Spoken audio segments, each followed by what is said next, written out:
சட்டப்பேரவை தேர்தலையொட்டி பேச்சுவார்த்தை குழுவை அமைத்தது திமுக. திமுக பொருளாளர் டி.ஆர். பாலு தலைமையில் பேச்சுவார்த்தை குழுவை அமைத்திருக்கிறது.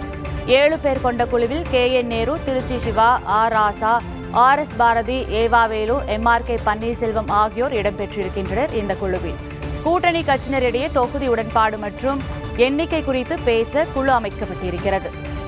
தற்போது கிடைத்த முக்கிய செய்தியை பார்த்து வருகிறோம். கனிமொழி தலைமையில் அறிக்கை குழு அமைக்கப்பட்டதைத் தொடர்ந்து டி.ஆர். பாலு தலைமையில் பேச்சுவார்த்தை குழுவானது அமைக்கப்பட்டிருக்கிறது. சட்டப்பேரவை தேர்தலையொட்டி பேச்சுவார்த்தை குழுவை அமைத்தது திமுக.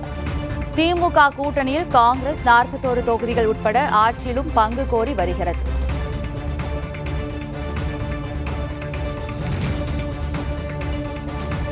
இது குறித்த கூடுதல் விவரங்களை நமது இணையப்பிரிவு ஆசிரியர் நிருபன் சக்கரவர்த்தி தரும் தகவல்களை கேட்கலாம்.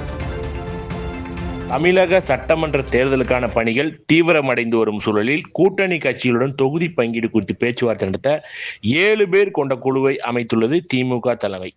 தமிழக சட்டமன்ற தேர்தல் தேதி இன்னும் ஓரிரு வாரங்களில் அறிவிக்கப்பட உள்ள நிலையில் தொகுதி பங்கீடு வேட்பாளர் தேர்வு பணிகளை அதிமுக தீவிரப்படுத்தியுள்ள நிலையில் திமுக கனிமொழி தலைமையில் தேர்தல் அறிக்கை குழுவை மட்டும் அறிவித்த நிலையில் பேச்சுவார்த்தை குழுவை அமைக்காமல் காலம் தாழ்த்தி வந்தது. ஒரு கட்டத்தில் காங்கிரஸ் தலைமையே எப்போது பேச்சுவார்த்தை குழுவை அமைப்பீர்கள் என்று திமுக தலைமையிடம் கேள்வி கேட்டது. இந்நிலையில் பிப்ரவரி 22ஆம் தேதி, அதாவது நாளை முதல் பேச்சுவார்த்தை தொடங்கும் என்று திமுக தலைமை அறிவித்திருந்தது. ஆனால் அது குறித்து எந்த குழுவினர் விவரம் எதுவுமே வெளியிடப்படவில்லை.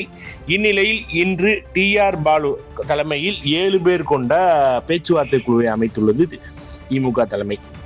அதாவது இந்த குழுவிற்கு தலைமையாக கழக பொருளாளர் திமுக பொருளாளர் டி.ஆர். பாலு தலைமை வகிப்பார்.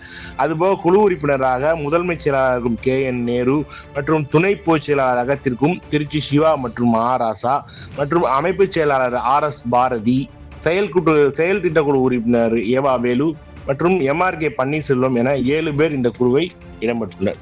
தொகுதி உடன்பாடு பணிகள் நிறைவுற்றாலே பாதி தேர்தல் நிறைவு பெற்று என்று கூறலாம்.